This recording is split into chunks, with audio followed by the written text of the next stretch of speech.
제 이름은 박지호예요. 지금부터 제 인생이 어떻게 영영 달라지게 됐는지 이야기해 드릴게요. 저는 그냥 평범한 사람이고 작은 마을에서 가난한 집안에 태어났어요. 우리가 가진 건 많지 않았지만 그래도 가족이 함께였으니 그걸로 충분하다고 생각했죠. 어릴 때부터 제가 배운 중요한 규칙 하나는 항상 우리 지도자 김정은을 찬양해야 한다는 거였어요. 우리는 그를 영원한 지도자라고 불렀어요.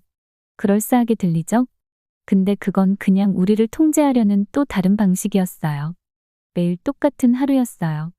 일어나서 일터나 학교에 가고 나라가 얼마나 위대하다는 소식을 듣고 다시 잠자리에 드는 거죠. 그걸 반복했어요. 우리는 항상 두렵고 항상 배고팠어요. 그래도 불평하지 않았어요. 불평하는 건 위험한 일이었으니까요.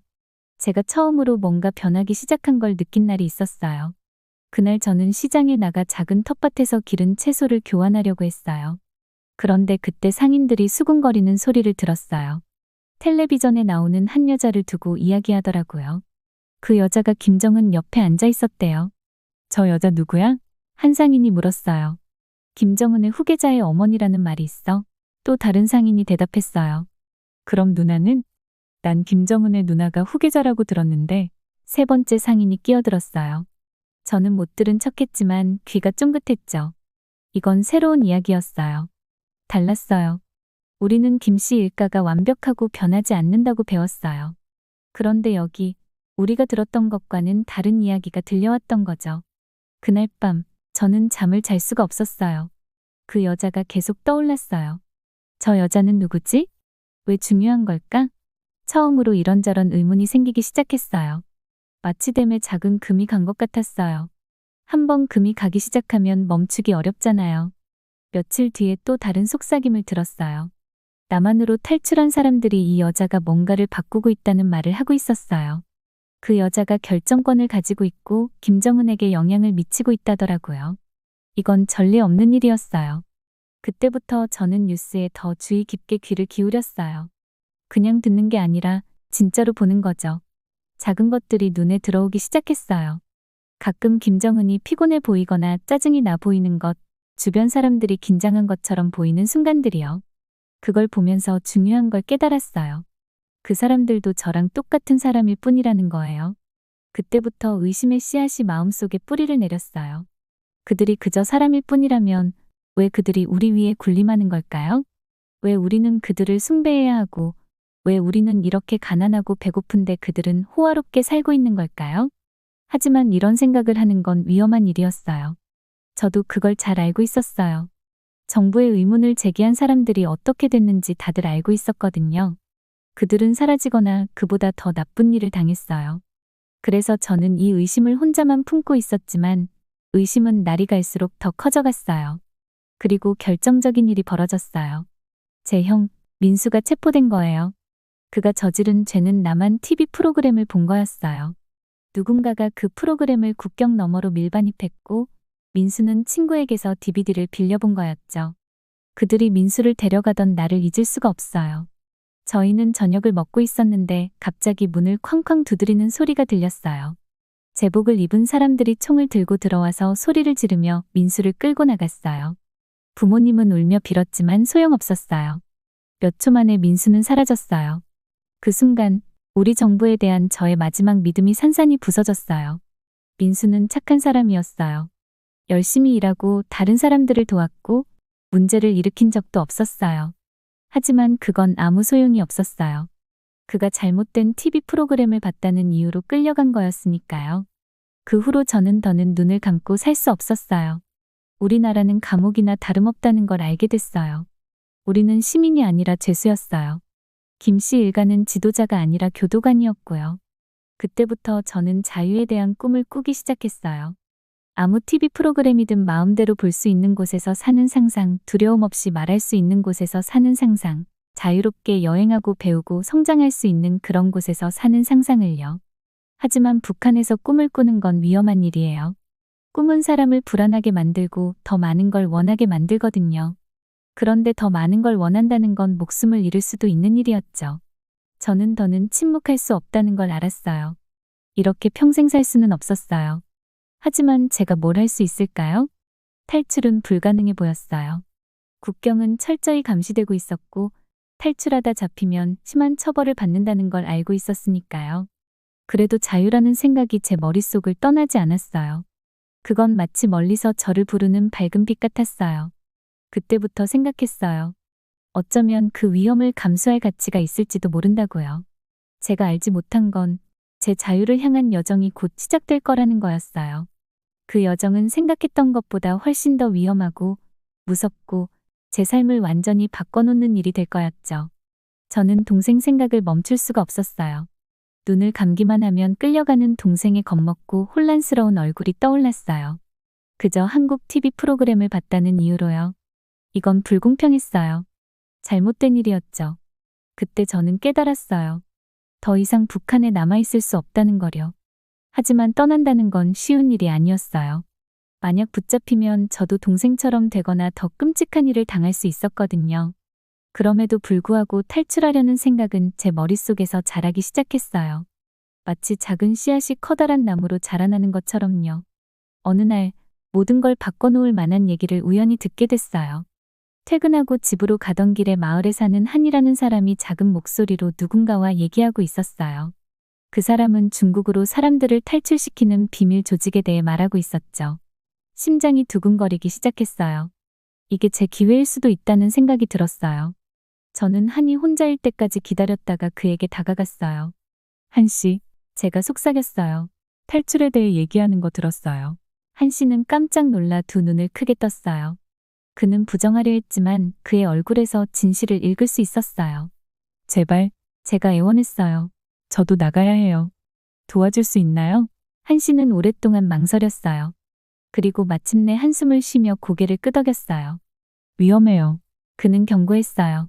그리고 돈도 많이 들어요. 정말 확실해요? 저는 주저없이 고개를 끄덕였어요. 확실해요. 뭐든 할게요. 그 후 몇 주 동안 한 씨는 저에게 탈출 계획에 대해 알려줬어요. 우리는 밤에 두만강을 건너야 했어요. 그 강은 위험했어요. 물이 차갑고 빠르게 흐르죠. 어떤 사람들은 강을 건너다 익사했대요. 그리고 국경 수비대에게 붙잡히면 총살을 당하거나 수용소로 끌려가요. 가장 무서운 건 낯선 사람들을 믿어야 한다는 거였어요. 한 씨는 우리를 도울 사람을 알지만 그 사람도 또 다른 사람을 통해 알게 된 거였죠. 만약 그들이 우리를 배신하면 어쩌죠? 함정이면요? 그렇지만 두려움에도 불구하고 저는 시도해야만 했어요. 탈출 자금을 마련하기 위해 가진 걸 다 팔기 시작했어요. 옷, 책, 그리고 엄마가 돌아가시면서 남겨주신 몇 개의 보석들까지요. 이걸 잃는 게 마음이 아팠지만 자유를 위한 기회라면 그만한 가치가 있다고 제 자신에게 말했어요. 준비를 하면서도 정부가 변하고 있다는 소문이 계속 들려왔어요. 사람들은 김정은과 자주 함께 다니는 한 미스터리한 여인에 대해 수군거렸어요. 그녀가 김정은 후계자의 어머니일지도 모른다는 말도 있었죠. 최고 권력층에서도 갑작스러운 변화가 일어날 수 있다니 김씨 가문조차 안전하지 않다면 저 같은 평범한 사람들은 어떻게 안전을 느낄 수 있겠어요? 이런 생각들이 제 결심을 더 굳게 만들었어요. 저는 더 이상 한 가문의 변덕에 의해 모든 것이 좌지우지되는 곳에서 살고 싶지 않았어요. 탈출 전날 밤, 저는 거의 잠을 이루지 못했어요. 속이 뒤틀리고 머릿속엔 수많은 일이 꼬리를 물고 떠올랐어요. 만약 붙잡히면 어떡하죠? 강에서 익사하면요? 중국에 도착하더라도 도움을 찾지 못하면 어떡하죠? 가족들이 생각났어요. 몇 년 전에 돌아가신 부모님, 감옥에 있는 동생. 이제 저는 제가 평생 알고 지내왔던 모든 걸 떠나려는 참이었어요. 북한에서의 삶은 고단했지만 익숙했죠. 적어도 여기선 어떻게 돌아가는지 알고 있었거든요. 하지만 바깥 세상은 그야말로 미지의 세계였어요. 그렇지만 제가 왜 이걸 하려는지 다시 생각했어요. 저는 제가 원하는 선택을 할 수 있는 삶을 원했어요. 보고 싶은 TV 프로그램을 마음대로 보면서 두려움 없이 살아갈 수 있는 삶이요. 내 의견을 말해도 체포될 걱정 없이 살 수 있는 그런 삶을요. 탈출 당일 아침, 저는 깊은 숨을 들이쉬고 작은 가방을 챙겼어요. 가방엔 필수품만 넣을 수 있었어요. 약간의 음식, 여분의 옷, 그리고 가족 사진 한 장. 나머지 모든 건 팔아버렸으니까요. 자유를 위한 대가였죠. 해가 질 무렵 한 씨가 저를 데리러 왔어요. 준비됐어요? 그는 물었어요. 저는 고개를 끄덕였지만 사실 전혀 준비되지 않은 기분이었어요. 우리는 마을의 어두운 거리를 말없이 걸었어요. 그림자 하나에도 놀라고 작은 소리에도 가슴이 철렁했어요. 누군가 우리를 멈출 것만 같았는데 아무도 그러지 않았어요. 마을 끝자락에서 우리는 가이드를 만났어요. 그는 말이 거의 없는 거친 인상의 남자였어요. 그는 손짓으로 우리에게 숲속으로 따라오라고 했어요. 마을의 불빛이 멀어지기 시작할 때 저는 마지막으로 뒤돌아봤어요. 이제 정말 모든 걸 뒤로하고 떠나는 거였어요. 숲은 어둡고 무서웠어요. 우리는 몇 시간 동안 걸었어요. 나무 뿌리에 걸려 넘어지고 나뭇가지를 피해가며요. 너무 지치고 무서웠지만 계속 걸었어요. 한 걸음씩 갈 때마다 자유에 가까워지는 거니까요. 마침내 우리는 강에 도착했어요. 달빛 아래 강 건너편 중국이 보였어요. 가까워 보이면서도 멀게 느껴졌어요. 가이드는 우리가 강을 건널 만한 좁은 곳을 가리켰어요. 저기서 건너요. 그가 속삭였어요. 행운을 빌어요. 한 씨가 먼저 강으로 들어갔어요. 그가 차가운 물속에서 떨며 중간쯤 갔을 때 저도 깊은 숨을 들이쉬고 그를 따라 들어갔어요. 물은 얼음장처럼 차가웠고 제 다리는 마비될 것 같았어요. 강물은 힘이 샜고 저를 휩쓸어 가려 했어요. 그래도 저는 천천히 한 발씩 내딛었어요. 강 중간쯤 왔을 때 뒤에서 누군가 소리치는 게 들렸어요. 제 피가 얼어붙는 듯했어요. 우리를 발견한 걸까요? 뒤돌아보고 싶었지만 발을 헛디딜까봐 겁이 났어요. 그래서 계속 앞으로만 나아갔어요. 심장이 너무 세게 뛰어서 다들 그 소리를 들을 것만 같았어요. 마침내 몇 시간이 지난 것처럼 느껴졌을 때 제 발이 강둑에 닿았어요. 저는 젖은 몸을 간신히 끌어올렸고 차가움과 두려움에 몸을 떨었어요. 한 씨가 제 팔을 잡아주고 저를 덤불 속으로 끌고 갔어요. 우리는 숨도 제대로 쉬지 못하고 누워 있었어요. 혹시라도 우리가 들켰는지 소리가 나나 들으려고 귀를 기울였죠. 하지만 주변은 고요했어요. 우리는 성공했어요. 우리는 중국에 도착했고 이제 자유였어요. 그 순간이 다가오자 저는 그만 울음이 터졌어요. 모든 두려움, 모든 스트레스, 집을 떠나온 슬픔이 한꺼번에 쏟아져 나왔어요. 한 씨가 제 어깨에 손을 얹었어요. 우리가 해냈어요.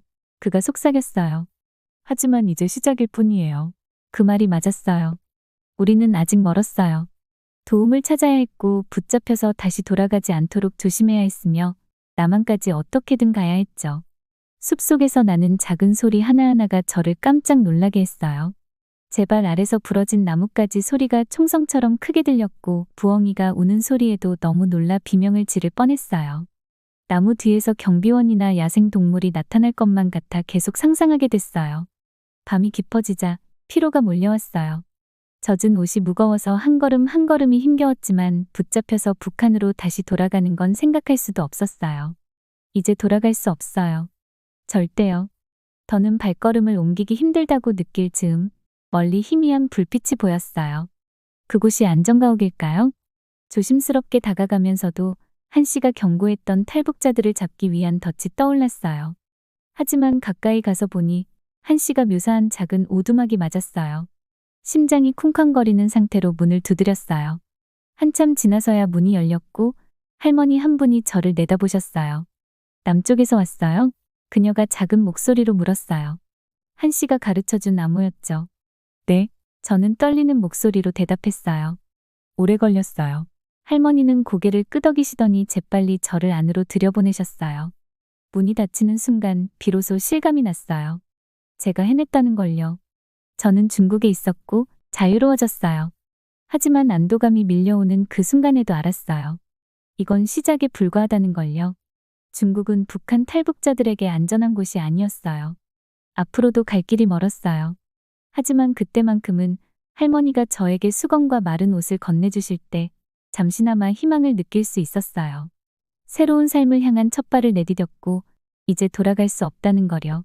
그날 밤 작은 침대에 누워 지난 시간을 떠올렸어요.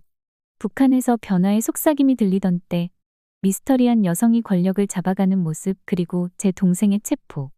이 모든 게 이제는 아주 먼 과거처럼 느껴졌어요. 하지만 그 기억들은 제게 영원히 남아있을 거예요. 그 기억들이 없었다면 저는 두만강을 건널 용기를 낼 수 없었을 테니까요. 모든 걸 걸고 자유를 얻기 위해 뛰어들 수 없었을 거예요. 잠에 들기 전 앞으로 다가올 미래가 궁금했어요. 남한까지 무사히 갈 수 있을까요? 가족을 다시 만날 수 있을까요? 알 수 없는 일들 뿐이었지만 한 가지는 분명했어요. 그 강에 발을 들인 순간 제 삶은 완전히 바뀌었다는 거예요. 그리고 어떤 어려움이 앞에 있더라도 이제 저는 맞설 준비가 되어 있었어요. 어느 밤 얇은 매트리스 위에 누워 잠을 청하고 있을 때 큰 소리가 들렸어요.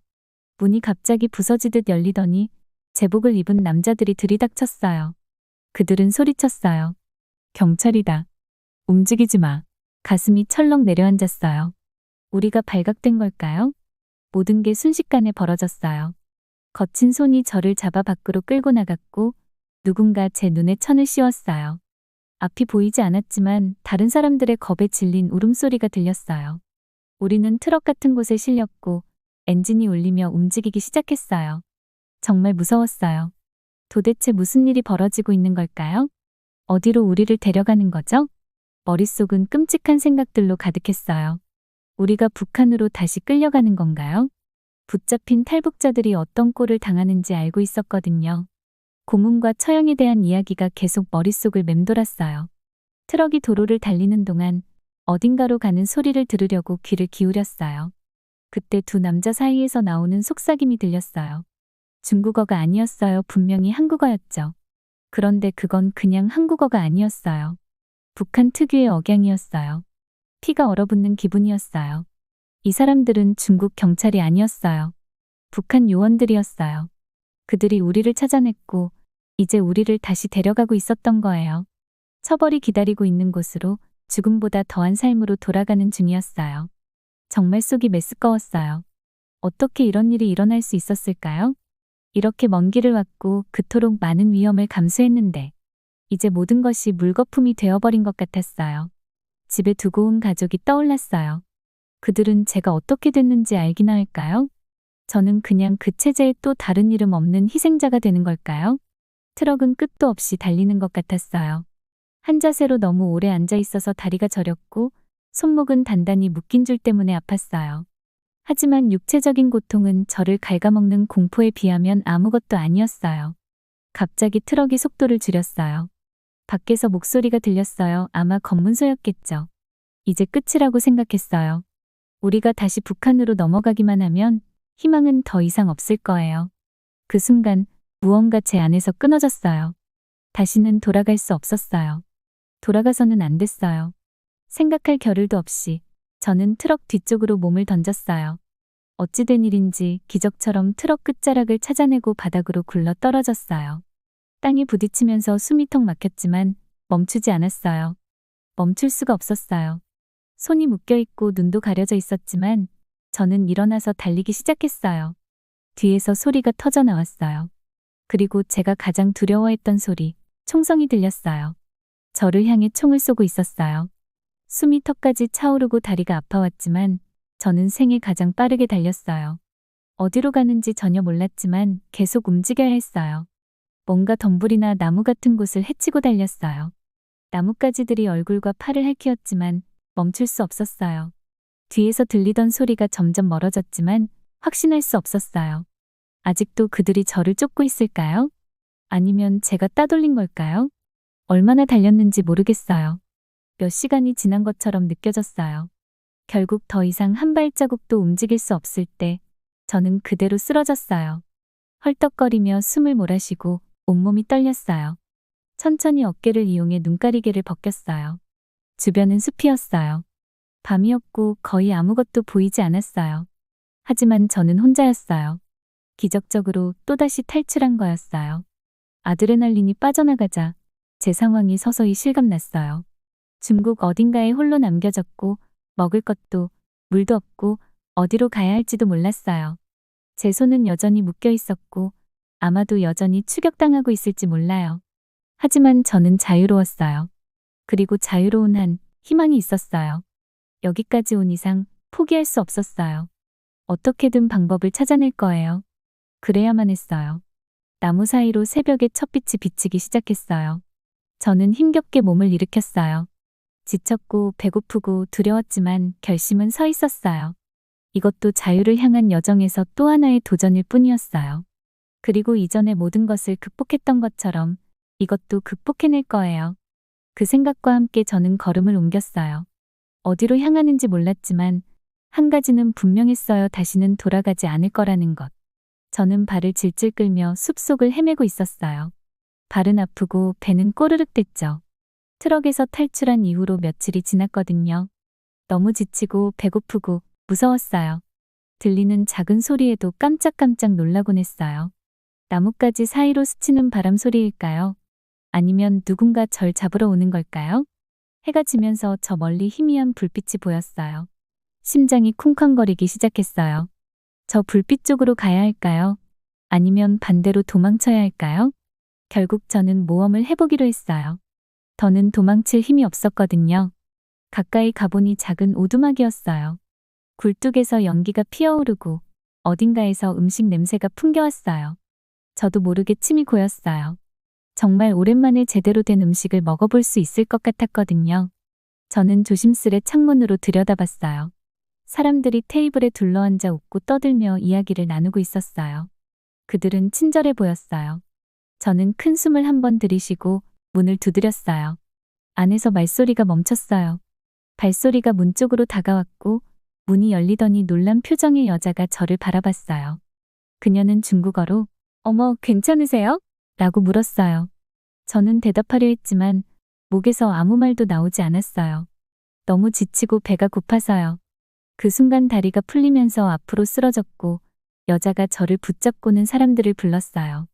정신을 차렸을 땐 부드러운 침대에 누워 있었어요. 한 남자가 제 이마에 손을 얹고 있었고 여자는 뜨거운 국이 담긴 그릇을 가지고 왔어요. "괜찮아요."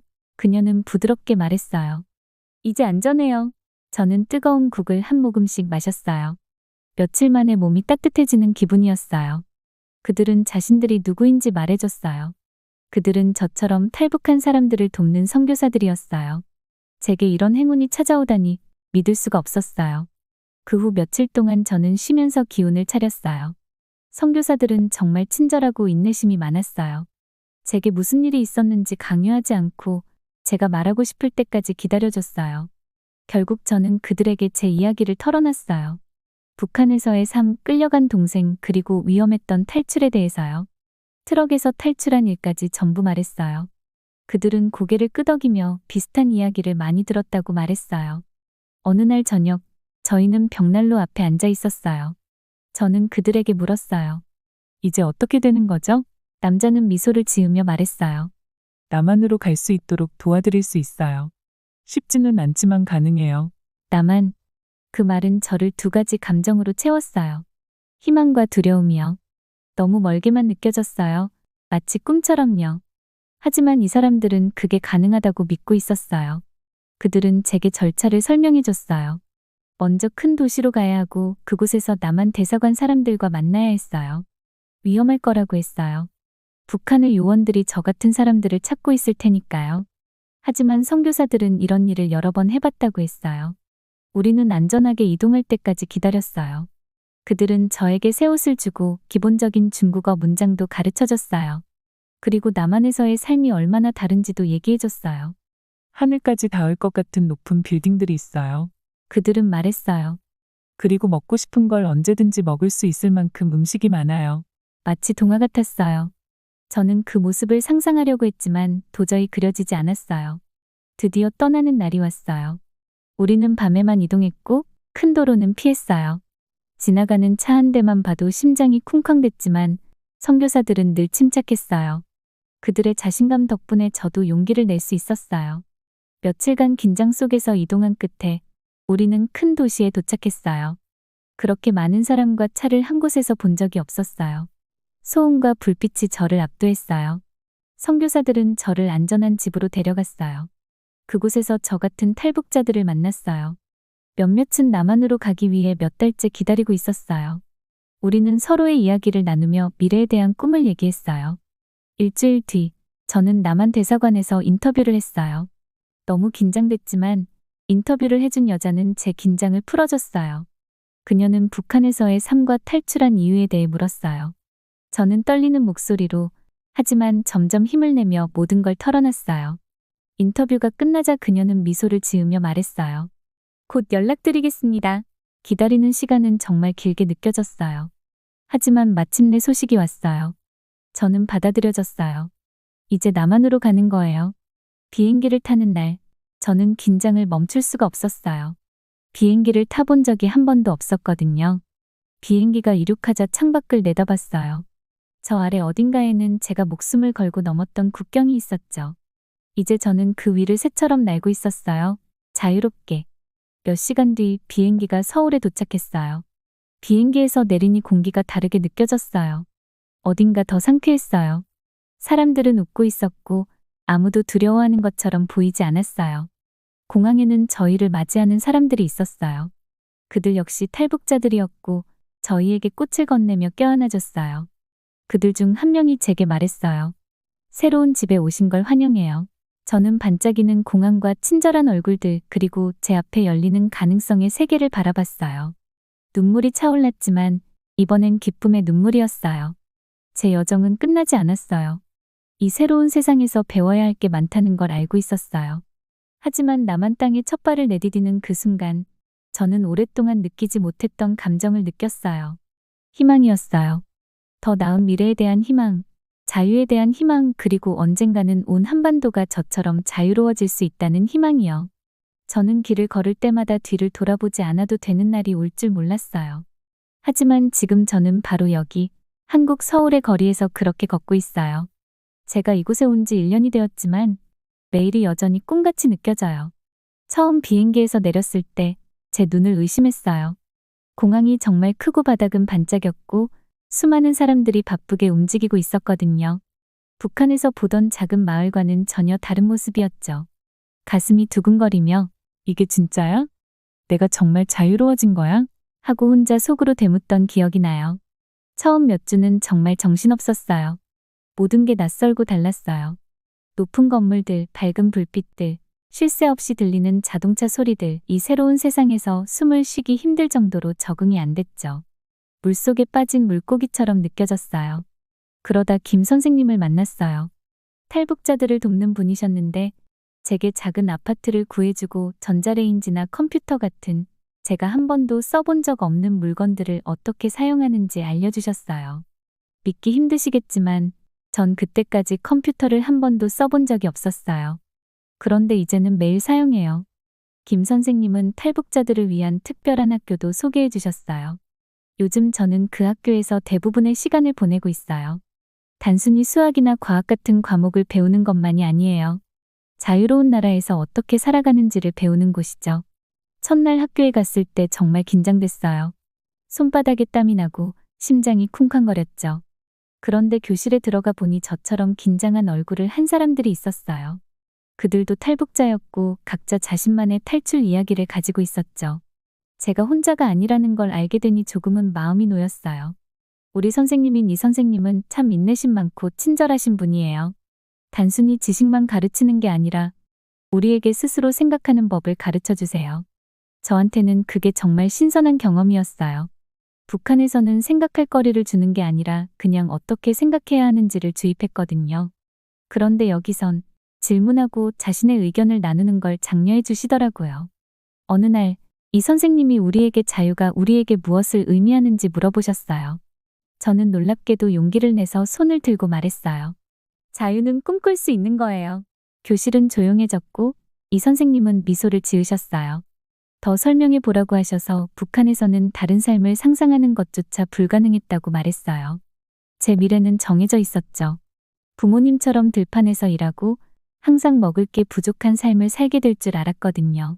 하지만 이제는 뭐든 될 수 있는 꿈을 꿀 수 있어요. 의사도, 선생님도, 아니면 제 이야기를 쓰는 작가가 될 수도 있겠죠.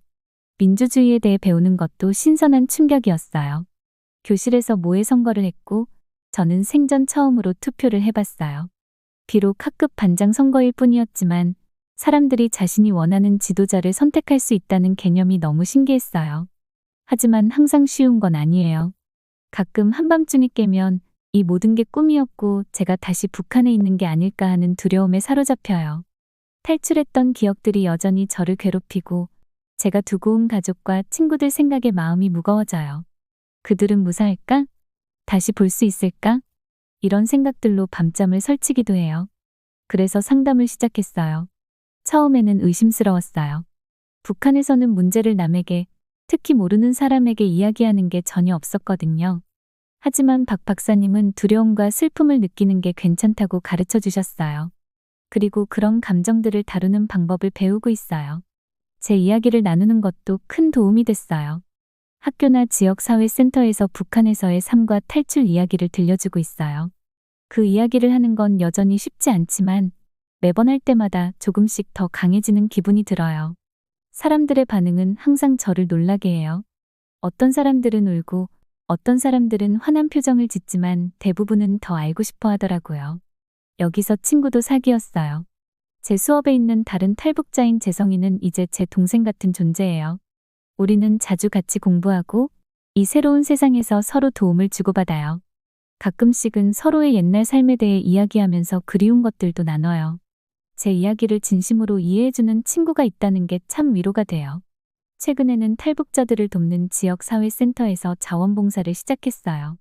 처음 한국에 왔을 때 얼마나 막막했는지 기억하기 때문에 저처럼 어려움을 겪는 사람들을 돕고 싶었어요. 제가 더 큰 무언가의 일부분이 되는 것 같아 기분이 좋아요. 앞으로의 미래를 생각하면 저는 희망으로 가득 차 있어요. 열심히 공부해서 대학에 가고 싶어요. 인권 변호사가 되어 북한 같은 곳에 여전히 갇혀있는 사람들을 돕고 싶거든요. 쉽지 않겠지만 이제는 열심히 노력하면 무엇이든 가능하다는 걸 알게 되었어요. 가끔은 그 밤 강을 건너던 순간이 떠올라요. 붙잡힐 뻔했던 그 아찔한 순간들, 그리고 중국에서의 필사적인 도망.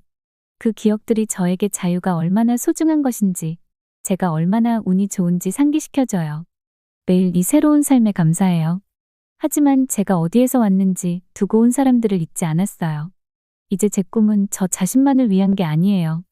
아직도 억압 속에 살며 목소리를 내지 못하는 사람들을 위한 꿈이에요. 그들의 목소리가 되고 싶어요. 서울의 거리를 걷다가 사람들을 바라보면 그들이 자유롭게 웃고 대화하는 모습을 보고 저도 미소를 짓게 돼요. 이게 바로 자유의 모습이에요. 그리고 이게 바로 희망의 감정이에요. 저는 이 자유를 최대한 누리고 싶어요. 저 자신을 위해서뿐만 아니라 더 나은 삶을 꿈꾸는 모든 사람들을 위해서요. 제 여정은 끝나지 않았어요. 어떻게 보면 이제 막 시작된 것 같아요. 하지만 이제 저는 용기와 희망으로 미래를 마주해요. 어떤 도전이 오더라도 이겨낼 준비가 되어 있어요. 이제 자유의 힘과 제 목소리의 강력함을 알게 되었거든요. 그리고 그건 아무도 제게서 빼앗을 수 없는 것이에요. 사무실 창문에 이마를 대고 차가운 유리를 느끼며 아래로 바쁘게 움직이는 거리들을 바라보고 있어요. 제 이름은 진석이고 유럽의 한 대도시에 살고 있는 북한 외교관이에요. 겉으로 보면 화려한 생활 같지만 속은 텅 빈 느낌이 들어요. 이렇게 서 있는 동안 제 생각은 고향으로 다시 돌아가요. 배고픈 아이들의 얼굴이 떠오르고 그들의 움푹 파인 볼과 생기 없는 눈들이 눈에 선해요. 정부에 반대하는 말을 하면 당하는 잔혹한 처벌도 기억나고요.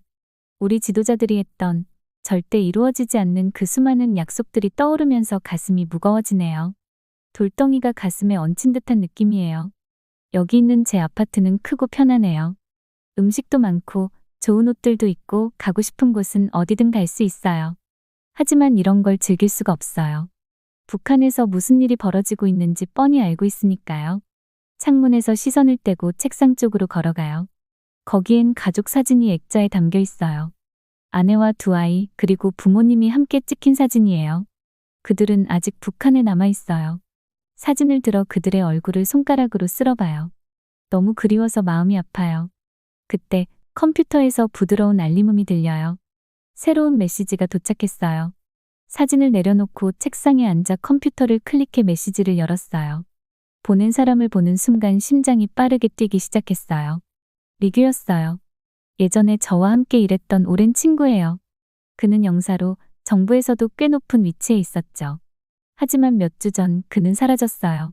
소문에는 그가 탈출해서 북한의 배신자가 됐다고 했어요. 저는 그 소문을 믿고 싶지 않았어요. 메시지는 짧았어요. 단 몇 마디뿐이었죠. 하지만 그 말들이 제 피를 얼어붙게 만들었어요. 무너지고 있어. 빨리 나가야 해. 그 말을 계속 읽고 또 읽었어요. 손이 떨리기 시작했어요. 리규는 이런 농담을 할 사람이 아니에요. 만약 그가 정부가 무너지고 있다고 말한다면 그건 사실일 가능성이 커요. 의자에 몸을 기대고 머릿속이 복잡하게 돌아가기 시작했어요. 요즘 들어 다른 외교관들이 도망쳤다는 소문을 들었어요. 하지만 저는 그게 그냥 헛소문이라고 생각했었죠. 이제는 확신이 서지 않네요. 한참 동안 멍하니 앉아 있었어요. 어떻게 해야 할까요? 만약 제가 떠나면 나라를 배신하는 게 돼요. 그러면 가족들이 벌을 받을 거예요. 하지만 제가 남아서 정말로 나라가 무너진다면 그땐 어떻게 될까요? 답답한 마음에 방안을 서성였어요. 밖은 점점 어두워지고 도시의 불빛들이 하나둘씩 켜지고 있었어요. 마치 벽들이 저를 옥죄는 듯한 기분이 들어요. 저는 평생 북한에 충성을 다했어요. 우리 지도자들을 믿었고 우리의 생활 방식을 믿었어요. 하지만 시간이 지날수록 틈새가 보이기 시작했어요. 들은 것, 본 것들이 저로 하여금 모든 걸 의심하게 만들었어요. 여기서의 생활과 북한에서의 생활이 얼마나 다른지 생각해 봤어요. 이곳에선 가게들이 음식으로 가득 차 있어요. 사람들은 거리에서 자유롭게 웃고 떠들어요.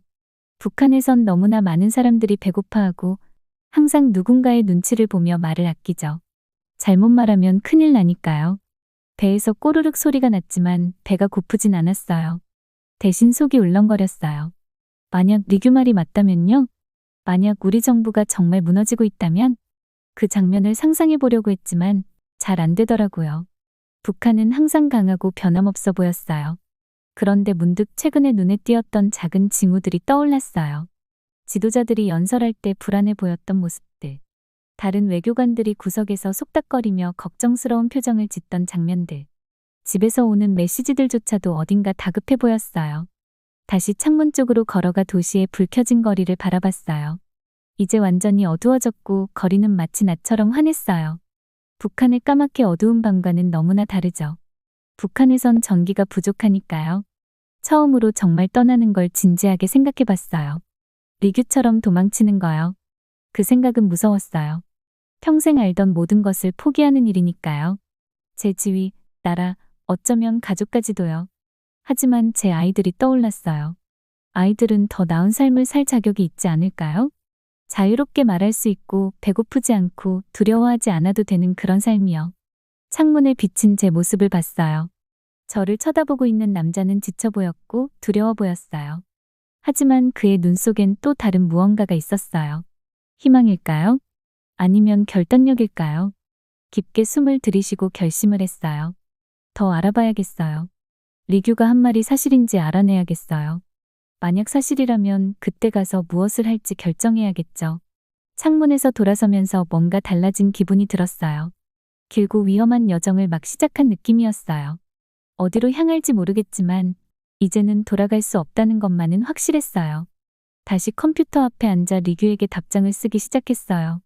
이번엔 손이 떨리지 않았어요. 무슨 일이 벌어지든 이제 맞설 준비가 됐어요. 미래는 불확실하지만 오랜만에 설레는 기분이 들었어요. 변화가 다가오고 있어요. 제가 준비가 됐든 아니든 말이에요. 그리고 그 변화 속에서 저도 한 부분을 차지하게 될 거예요.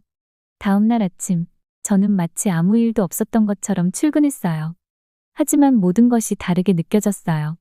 동료들을 보면서 그들도 저처럼 무슨 생각을 하고 있는지 궁금했어요. 혹시 그들도 같은 메시지를 받았을까요? 그들 역시 탈출을 계획하고 있는 걸까요?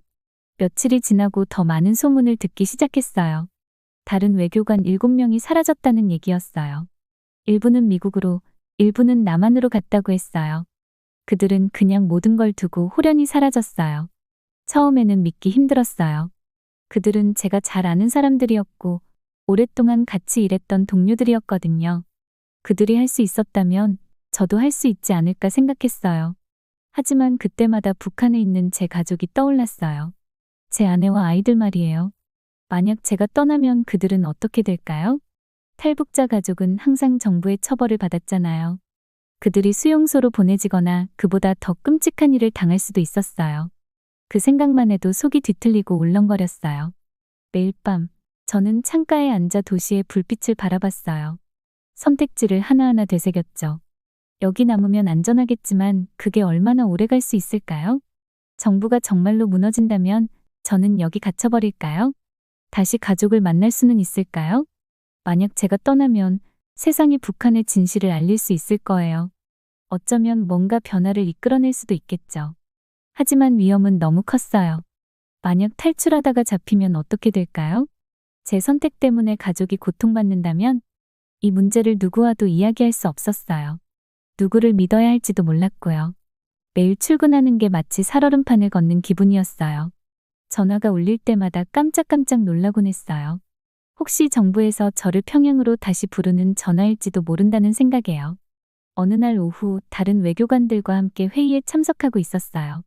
무역협정에 관한 지루한 이야기들이 오가고 있었지만 제 머리는 이미 다른 데 가 있었어요.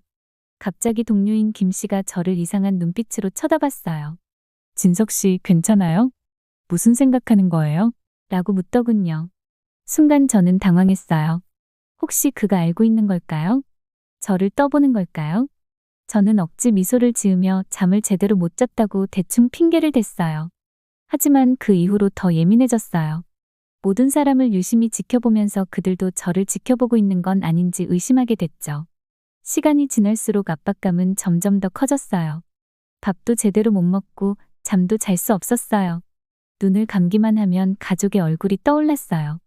그들이 한밤중에 끌려가는 모습을 상상하며 속이 뒤집혔죠. 그 모든 게 제가 내릴지도 모르는 선택 때문일지도 모른다는 생각에요. 하지만 동시에 북한의 다른 가족들도 떠올랐어요. 굶주린 아이들, 공포 속에서 살아가는 사람들. 만약 정말로 정부가 무너지고 있다면 어쩌면 그들을 도울 기회가 될지도 몰랐어요. 2주간의 고뇌 끝에 저는 결심했어요. 떠나기로 했어요. 남한으로 가서 제가 알고 있는 모든 것을 말할 거예요. 제 인생에서 가장 힘든 결정이었지만 올바른 선택이라고 믿었어요. 그날 밤, 저는 창가에 서서 마지막으로 그동안 저를 품어줬던 이 도시를 바라봤어요. 내일이면 모든 것이 바뀔 거예요. 두려웠지만 동시에 희망도 느꼈어요. 무슨 일이 일어나든 저는 더 이상 거짓된 삶을 살 수는 없다는 걸 알았거든요. 저는 가족에게 작별 인사를 속삭였어요. 언젠가 어떻게든 다시 만날 수 있을 거라고 스스로에게 약속하면서요. 그리고 창문에서 돌아서서 짐을 싸기 시작했어요. 저의 새로운 삶이 이제 막 시작되려 하고 있었어요. 그날 밤 잠을 잘 수가 없었어요. 머릿속이 온통 탈출 생각과 가족에 대한 두려움으로 가득 차 있었거든요. 침대에 누워 천장을 바라보면서 이제 계획을 세워야겠다는 생각이 들었어요. 하지만 어디서부터 시작해야 할지 막막했죠. 다음 날 아침 일찍 일어나 사무실로 갔어요. 문을 닫고 종이를 꺼냈어요. 손이 떨리면서도 아이디어를 적기 시작했어요. 첫 번째로 도움이 필요했어요. 혼자서는 절대 할 수 없다는 걸 알았거든요. 책상 서랍에 숨겨둔 비상통신 장치가 떠올랐어요. 그건 정말 위급한 상황에서만 쓰는 거였는데 이게 바로 그런 상황이 아니면 뭐겠어요? 심호흡을 하고 통신 장치를 꺼냈어요. 떨리는 손가락으로 남한 정부에 있는 연락처에게 메시지를 보냈어요. 도움이 필요해요. 떠나고 싶어요. 메시지를 보내고 나서 가슴이 두근거렸어요. 분이 마치 몇 시간처럼 느껴졌어요. 통신 장치를 뚫어지게 쳐다보고 있는데 드디어 소리가 났어요. 답장이 온 거였어요. 그들은 저를 도와줄 수 있다고 했어요. 하지만 신중해야 한다고 했죠. 모든 단계가 완벽해야 한다고요. 그 후 며칠 동안 계속해서 메시지를 주고받았어요. 그들은 다가오는 동남아시아 외교 임무를 언급했어요. 그게 바로 제가 탈출할 기회였어요. 하지만 그 전에 할 일이 너무 많았어요. 직장에서 평소처럼 행동해야 했어요. 동료들이 북한에 대해 이야기할 때 웃고 고개를 끄덕이는 게 너무 힘들었어요.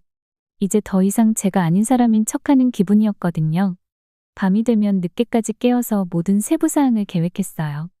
뭘 챙겨야 할지, 어떤 서류가 필요한지, 어떻게 집을 떠날지, 의심을 피하려면 어떻게 해야 할지 끊임없이 생각했어요. 가장 힘든 건 가족 생각이었어요. 아내의 미소, 아이들의 웃음소리. 다시는 그들을 볼 수 있을까? 그 생각만으로도 가슴이 답답해졌어요. 제가 이런 행동을 하면 정권이 분명 가족을 처벌할 텐데 언젠가 우리가 자유로운 나라에서 다시 만날 수 있기를 간절히 바랐어요. 날이 갈수록 더 초조해졌어요. 누군가 저를 쳐다볼 때마다 저를 의심하는 게 아닌가 싶었어요. 저 사람이 날 감시하고 있는 건가?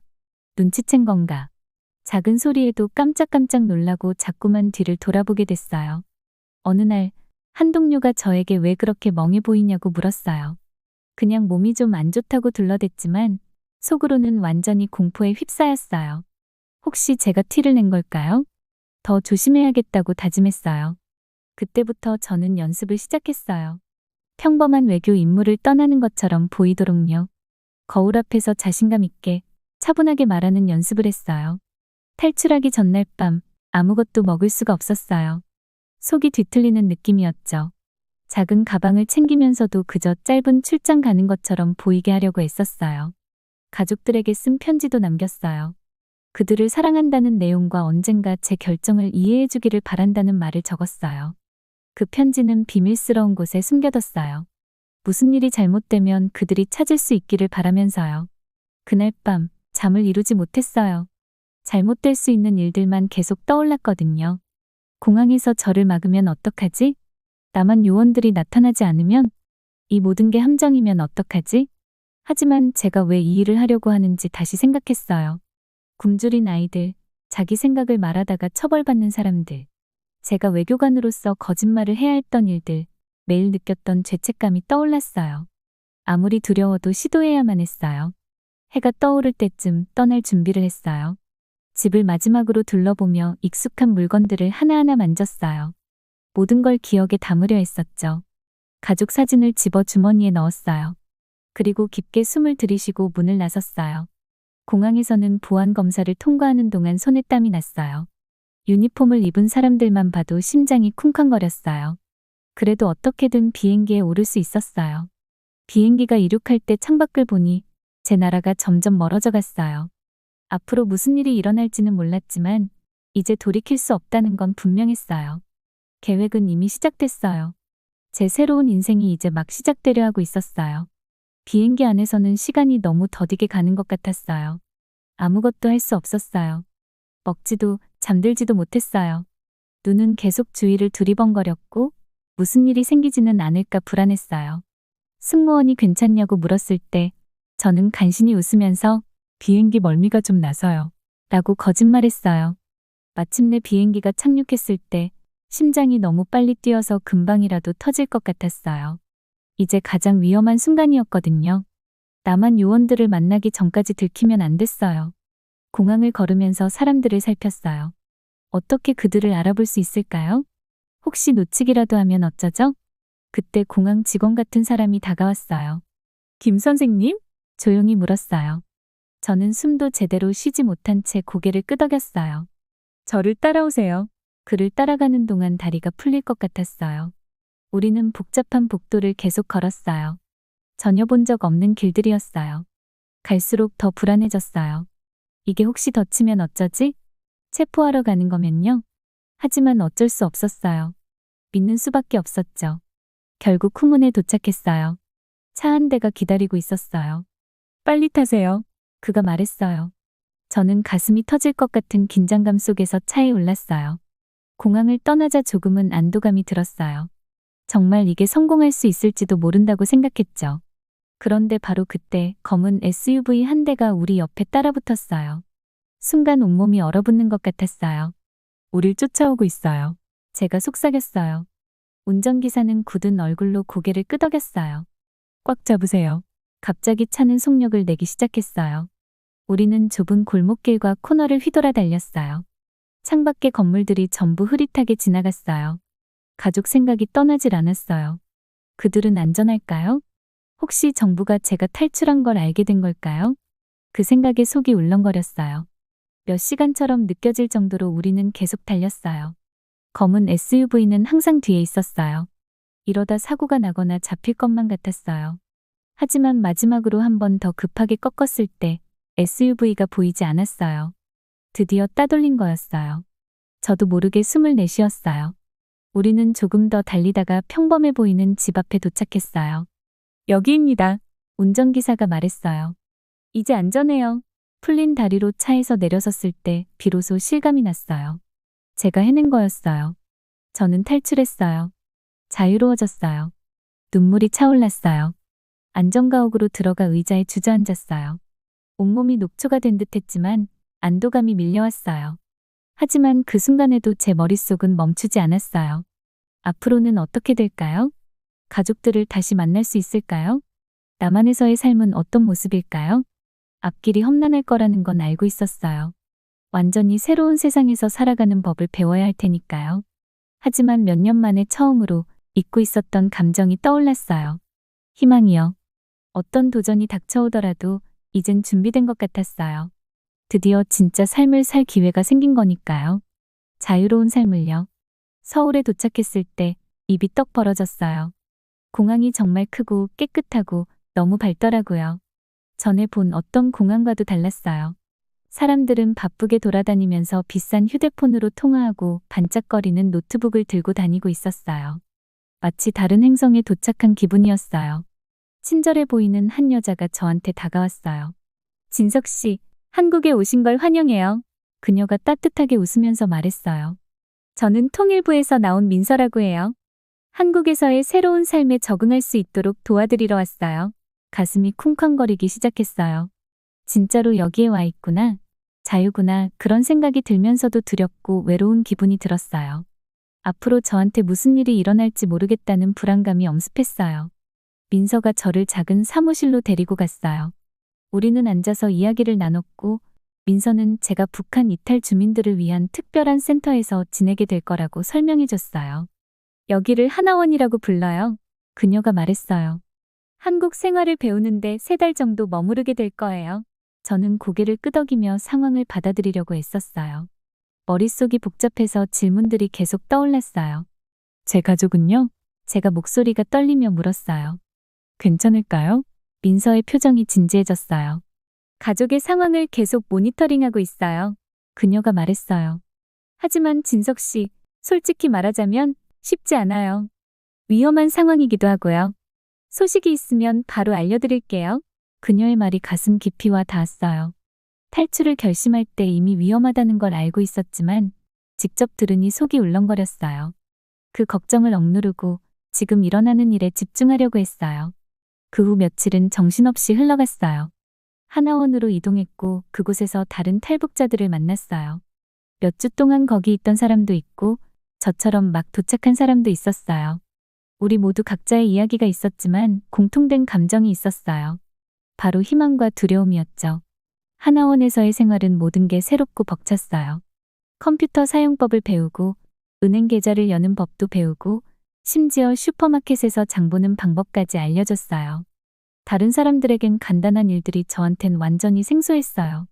어느 날 우리는 서울의 대형 쇼핑몰로 견학을 갔어요. 한 곳에 이렇게 많은 물건이 있는 걸 본 적이 없었어요. 밝은 조명, 흘러나오는 음악, 위아래로 움직이는 에스컬레이터까지. 너무 압도적이었어요. 저는 그 자리에 멍하니 서서 어디부터 봐야 할지 몰랐어요. 그때 한 소년이 저를 쳐다보고 웃으며 다가왔어요. 아저씨, 괜찮으세요? 라고 물었어요. 저는 부끄러워하면서 고개를 끄덕였어요. 그냥 여기 물건이 너무 많아서요. 제가 말했어요. 소년은 웃었어요. 네, 멋지죠? 저는 푸드코트가 제일 좋아요. 보여드릴까요? 저는 그 아이를 따라갔어요. 낯선 이의 친절에 정말 감사했어요. 소년은 걸으면서 여러 가게들을 가리키며 무엇을 파는 곳인지 설명해줬어요. 그의 들뜬 모습에 저도 모르게 미소가 지어졌어요. 몇 주 만에 처음 웃은 거였죠. 푸드코트는 또 다른 충격이었어요. 온갖 음식 냄새와 색깔이 가득했어요. 소년이 제게 햄버거와 감자튀김을 주문하는 걸 도와줬어요. 제 인생 첫 햄버거였어요. 한 입 베어 무는 순간 입안에서 맛들이 폭발했어요. 정말 맛있었지만 동시에 슬프기도 했어요.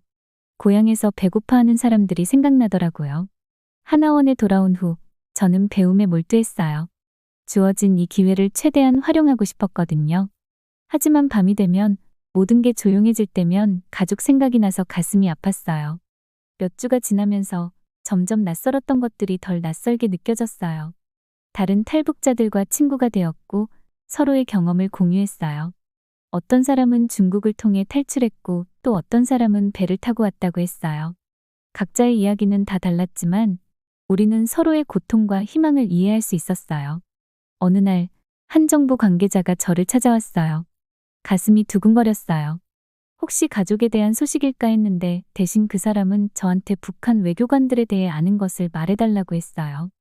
저는 잠시 망설였어요. 비록 제가 이제 한국에 있지만 오랜 시간 동안 쌓인 비밀 유지와 두려움은 쉽게 떨쳐지지 않았어요. 하지만 여전히 고통받고 있을 사람들을 생각하니 도와야겠다는 생각이 들었어요. 몇 시간 동안 기억나는 모든 걸 말했어요. 북한 고위 관계자들의 이름, 비밀 회의 장소, 그리고 어떻게 자금을 숨겼는지까지요. 진실을 털어놓으니 후련했지만 동시에 제가 그런 체제의 일부였다는 게 참 씁쓸했어요. 하나원에서 지내는 시간이 끝날 무렵, 저는 설렘과 긴장감이 섞인 복잡한 감정을 느꼈어요. 새로운 삶을 시작할 준비는 되었지만 동시에 두려웠어요. 내가 과연 잘 적응할 수 있을까? 사람들이 나를 받아줄까? 마지막 날, 민서가 다시 저를 찾아왔어요. 진석 씨, 정말 많이 성장하셨어요. 그녀가 자랑스럽게 말했어요. 하지만 적응하는 데는 시간이 걸릴 거예요. 스스로에게 인내심을 가지세요. 그녀는 작은 봉투를 건네줬어요. 그 안에는 신분증, 은행카드 그리고 작은 아파트 열쇠가 들어있었어요. 이건 진석 씨 거예요. 이제 진석 씨의 새로운 삶이 시작되는 거예요. 제가 짐을 싸면서 그동안 일어났던 일들을 떠올렸어요. 제가 알고 있던 모든 걸 뒤로하고 목숨을 걸고 탈출했어요. 가족과 연락이 끊겼지만 그 대신 자유를 얻었어요. 그리고 더 나은 미래에 대한 희망도요. 깊이 숨을 들이마시고 하나원을 나섰어요. 햇빛이 눈부시게 비치고 있었고 서울의 북적거리는 거리들이 제 앞에 펼쳐져 있었어요. 두려웠지만 준비가 됐다고 느꼈어요. 한국에서의 새로운 삶이 이제 막 시작된 거였죠. 북한을 탈출한 지 몇 달이 지났어요. 아직도 한국에서의 생활이 저한테는 낯설기만 해요. 여기 모든 것이 너무 달라요. 높은 건물들, 바쁜 거리, 그리고 화려한 불빛들까지. 가끔은 꿈을 꾸는 것 같아요. 매일 아침, 저는 서울에 있는 작은 아파트에서 일어나요. 화려하진 않지만 제 것이에요. 부드러운 침대, 따뜻한 이불, 그리고 해가 들어오는 창문이 있어요. 이런 사소한 것들이 저를 미소 짓게 만들어요. 그런데 곧 북한에 있는 가족들이 생각나면서 마음이 아파요. 바쁘게 지내려고 노력하고 있어요. 한국어 수업도 다니면서 말하는 법을 더 배워요. 같은 언어를 쓰지만 한국 사람들은 제가 모르는 단어를 많이 쓰더라고요. 그래서 가끔은 새로운 언어를 배우는 것 같아요. 탈북민들도 만나면서 서로의 이야기를 나누고 새로운 삶에 적응하는데 서로 도와주기도 해요. 어느 날 대학교에서 저를 초청해서 이야기를 해달라는 요청을 받았어요. 많이 긴장되지만 제 이야기를 나누는 게 중요하다는 걸 알고 있었어요. 학생들 앞에 서 있을 때 손이 조금 떨렸지만 북한에서의 삶에 대해 말하기 시작하니까 말이 저절로 나오더라고요. 굶주림, 두려움, 그리고 자유가 없는 삶에 대해 이야기했어요. 학생들은 눈이 커지면서 듣고 있었어요. 몇몇은 울기까지 했어요. 제가 이야기를 함으로써 북한에서 실제로 어떤 일이 벌어지고 있는지 사람들에게 알리고 있다는 걸 깨달았어요. 강연이 끝난 후 한 젊은 학생이 저에게 다가왔어요. 그녀는 눈물을 글썽이며 이렇게 심각한 줄 몰랐어요. 우리가 어떻게 도울 수 있을까요? 라고 말했어요. 그 말을 듣고 희망이 생겼어요. 제 이야기를 나눔으로써 변화를 만들 수 있을지도 모른다고 생각했어요. 시간이 지나면서 북한에 대한 소식을 더 듣게 됐어요. 저처럼 탈북하는 사람들도 더 많아졌어요. 이제는 몇몇만이 아니라 점점 더 많은 사람들이 탈출하고 있더라고요. 북한이 내부에서부터 무너지고 있는 건 아닌가 하는 생각도 들었어요. 한편으로는 떠나온 것에 대한 죄책감이 들었지만 또 다른 한편으로는 자랑스럽기도 했어요. 우리가 세상에 북한 정권의 진실을 보여주고 있으니까요. 어느 날 뉴스를 보다가 가슴이 철렁 내려앉는 소식을 봤어요. 북한에서 시위가 벌어졌다는 거였어요. 사람들이 실제로 정부에 맞서고 있었어요. 제 평생 이런 일이 일어날 거라고는 상상도 못했어요. 그 후 몇 주는 정신없이 지나갔어요. 북한에서 계속 새로운 소식들이 전해졌고 정부가 통제를 잃어가고 있다는 이야기들이 들려왔어요. 저는 TV 방송과 정부 회의에서도 자주 초청을 받아서 이야기했어요. 무섭긴 했지만 해야 할 일이라는 걸 알았어요. 북한 정부가 어떻게 운영되는지 제가 아는 모든 걸 말해줬어요. 하지만 이런 흥분 속에서도 제 가족 생각을 멈출 수가 없었어요. 그들은 안전할까? 먹을 것은 충분할까? 예전에 몇몇 연락처에 전화를 걸어 소식을 얻으려 했지만 너무 위험해서 쉽지 않았어요. 그들을 위험에 빠뜨리고 싶지 않았어요. 그러던 중 어느 비 오는 화요일 아침 제 인생을 바꿀 전화 한 통을 받았어요. 그동안 함께 일해왔던 한국 정부 관계자의 전화였어요. 진석 씨, 그가 말했어요. 가족에 대한 소식이 있습니다. 가슴이 뛰기 시작했어요. 좋은 소식일까 나쁜 소식일까? 그들이 탈출했습니다. 그는 말했어요. 지금 중국에 있어요. 한국으로 데려오는 작업을 진행 중입니다. 그 말을 듣고 저는 무릎을 꿇고 말았어요. 눈물이 쏟아졌어요. 믿을 수가 없었어요. 제 가족이 무사하다는 거예요. 그들이 탈출에 성공한 거예요. 그 다음 며칠은 제 인생에서 가장 길게 느껴지는 시간이었어요. 제대로 먹지도 잠도 잘 수 없었어요. 아내와 아이들을 다시 만나는 상상만 계속했어요. 그들이 많이 달라졌을까? 제가 그들을 두고 떠난 것 때문에 화가 나 있을까요? 마침내 그날이 왔어요. 공항에서 저는 심장이 터질 듯이 뛰고 있었어요. 그리고 저 멀리서 그들을 봤어요. 아내는 피곤해 보였지만 여전히 아름다웠어요. 아이들은 그새 너무 많이 자랐어요. 잠시 우리는 서로를 바라보기만 했어요. 그리고 딸아이가 저에게 달려와 제 품에 안겼어요. 곧이어 온 가족이 함께 울고 서로를 껴안았어요. 우리가 새로운 집으로 가는 차 안에서 저는 가족을 바라봤어요. 이제 우리는 안전해요. 함께 있어요. 앞으로 긴 여정이 남아있겠지만 아이들은 새로운 학교와 언어 그리고 새로운 삶에 적응해야 할 거예요. 아내와 저는 일자리를 찾아서 이 빠르게 돌아가는 나라에서 살아가는 법을 배워야겠죠. 하지만 오랜만에 진정한 희망이 느껴졌어요. 북한에 여전히 갇혀있는 다른 가족들이 떠올랐어요. 저는 마음속으로 다짐했어요. 그들을 위해 계속 싸울 거라고요. 제 자유를 이용해 다른 이들이 그들의 자유를 찾을 수 있도록 돕겠다고요. 그날 밤 우리 가족이 작은 아파트에서 첫 번째 식사를 함께 했어요. 아내는 미소를 짓고 있었고 아이들은 웃고 있었어요.